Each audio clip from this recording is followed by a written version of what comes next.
Continuamos, amigos, en Valor Agregado. Estamos a 14 minutos de las 12 del mediodía. Ayer conversábamos con el doctor Rafael Menéndez, diputado por el departamento de Tacuarembó, representante integrante de la bancada de Cabildo Abierto, es miembro de la Comisión de Ganadería de Diputados. Nos habló y nos comentó sobre un proyecto que va a estar presentando en la próxima semana a partir de la inquietud que tiene con respecto al tema de la plantación de eucaliptus con el fin de la producción de celulosa. Entienden que se debe de limitar la plantación de eucaliptus en algunos campos y revisar también beneficios que hoy tiene el sector forestal. Vamos a hablar de este tema. Vamos a recibir en este momento en el programa, para tener la opinión de la Sociedad de Productores Forestales, al gerente de la Sociedad de Productores Forestales, Miguel Elú, para charlar sobre este tema. Incluso tenemos entendido, gerente, que ustedes han estado en contacto en estos días con la bancada de Cabildo Abierto por este tema. ¿Qué tal? Buenos días. Buenos días, Martín. ¿Cómo te va? Gracias por el llamado. Bueno, ¿cómo ve la Sociedad de Productores Forestales este tema? En primer lugar, ¿ya han tenido algún contacto con la bancada de Cabildo Abierto por este asunto? No por este asunto. Estuvimos, obviamente, contactándonos con ellos, así como lo estamos haciendo con todos los grupos de representación parlamentaria de diversos partidos, charlando en relación a lo que es los artículos 500 y 501 de la Ley de Urgente Consideración. Pero en esta charla alguna cosa se nos había comentado en este sentido, pero francamente nos llama la atención la celeridad con la que procedieron por este tema, digamos. Y también lo que nos llama un poco la atención es quizás los fundamentos. Y ahí me gustaría dividir el tema en dos, digamos.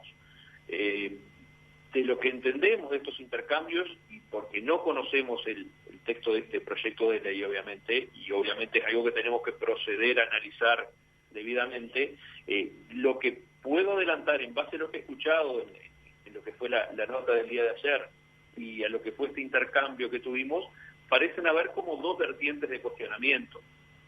Una que hace a algunos casos donde se menciona que se ha forestado en tierras que no serían de actividad forestal, cosa que a nosotros nos llama la atención y nos gustaría entender en qué contexto pasó, porque la forestación entera tiene que pasar por procesos de autorización, al menos de uno o dos ministerios, el Ministerio de Ganadería y lo que sería el Ministerio de Vivienda.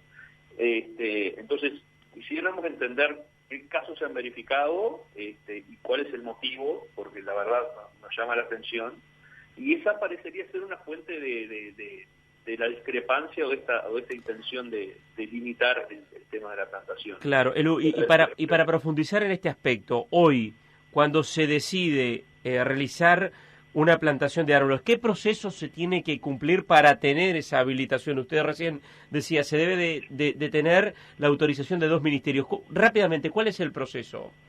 El primer paso es ir a la Dirección General Forestal del Ministerio de Ganadería para presentar el proyecto, para que éste lo evalúe y obviamente indique que está de acuerdo a todas las normas y disposiciones que tienen que seguir la escala. A ver, estamos tratando de analizar esos casos y entender a qué se debieron, digamos, porque tuvimos noticias, por lo menos en lo que me es particular, de esta inquietud y de esos casos en la propia reunión que tuvimos con la gente de Cabildo Abierto. Por eso estamos procediendo a informarnos y entender a qué se puede deber esto, ¿sí?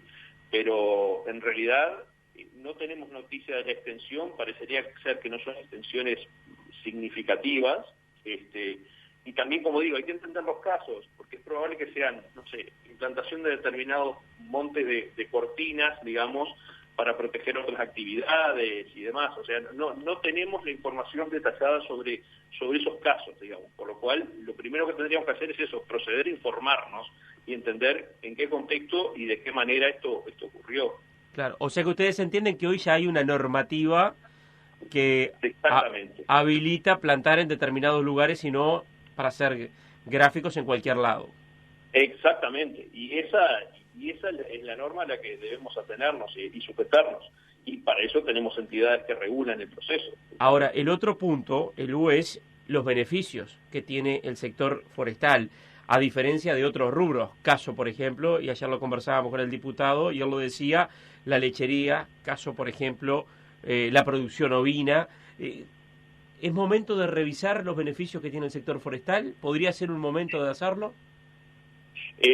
A ver, eso es competencia obviamente de los agentes políticos. Lo que es cierto es que esos beneficios han venido siendo revisados en la historia y han sido limitados claramente en lo que refiere a plantación, a lo que es el área primaria, muy fuerte a partir de mediados de la pasada década, de la pasada década, e inclusive lo que es la aplicación de criterios en los procesos de autorización de muchas de las plantaciones forestales a nivel de INAMA también ha progresado mucho.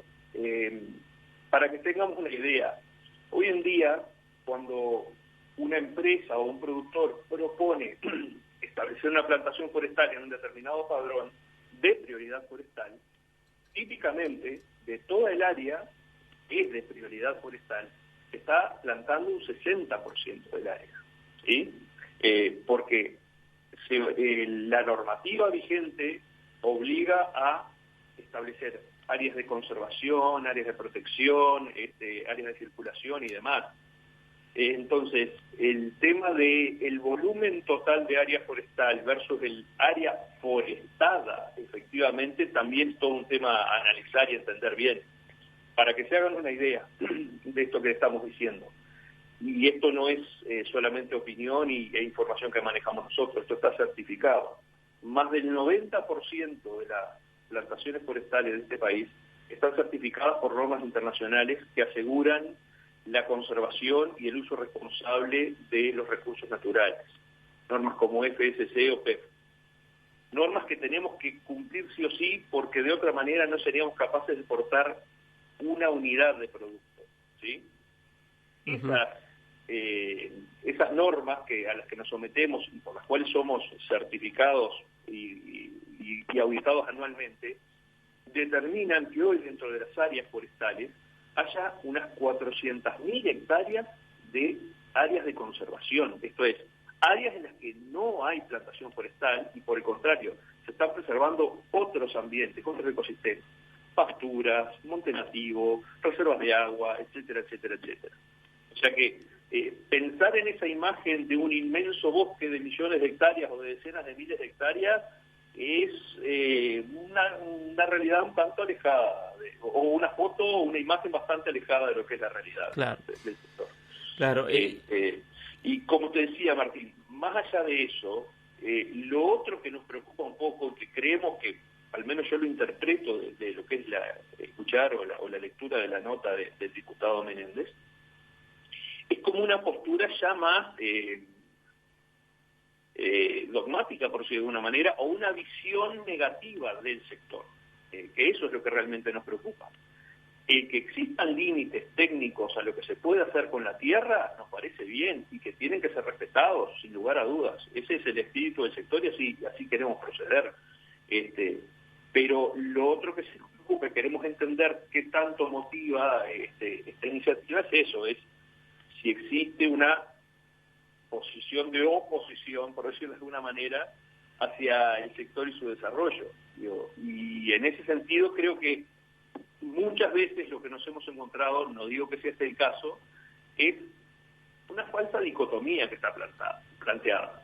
Es pensar que es la forestación y nada más, o sea que la forestación tiene que copar un espacio y no dejar que otra actividad se desarrolle.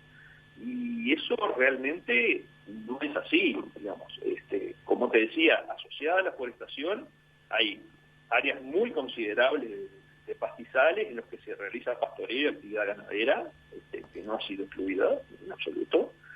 Se realizan el desarrollo de actividades de rubros no tradicionales, como producción de miel y demás. Y más importante aún, por lo menos así yo lo valoro y entiendo que la sociedad también, por el tipo de superficies en las que estamos implantando normalmente, que han sido declaradas prioridad forestal, estamos hablando de las tierras marginales. Claro, pero a propósito de eso, porque claro, a veces la sensación que hay es, o más que la sensación, lo que la gente observa es, Y sobre todo aquella que por ahí está, bueno, se mueve o se ha movido durante algunos años en determinada zona. Un campo que en algún momento estuvo con agricultura, o un campo que fue invernador bueno, que hoy tiene forestación. Y eso por ahí es, de alguna manera, lo que llama la atención. Cuando estamos hablando, y para tomar como referencia el índice CONIAT, a partir de, o por debajo de qué CONIAT se puede hacer forestación.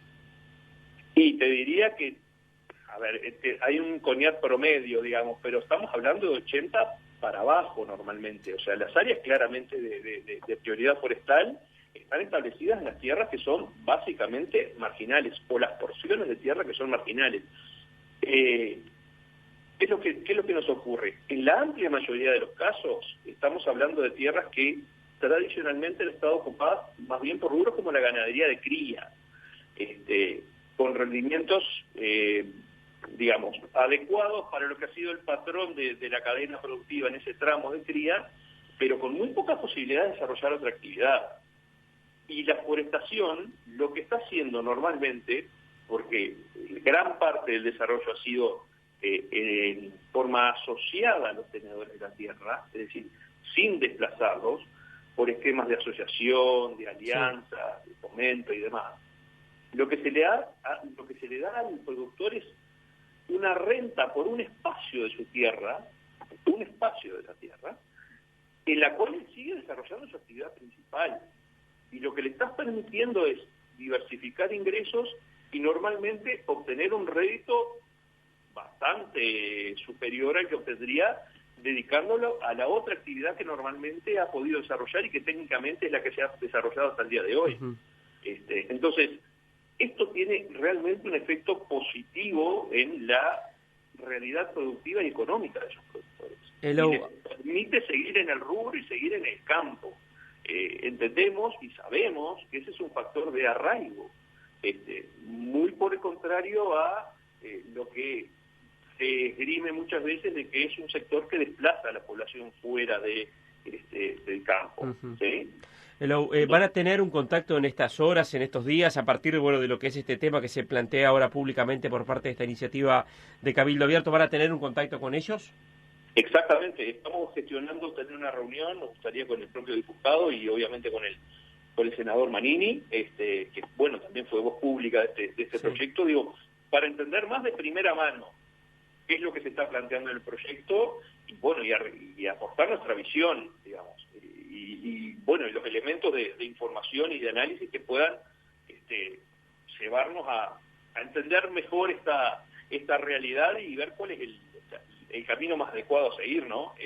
Creemos que es necesario aportar bastante más información de la que seguramente se está manejando.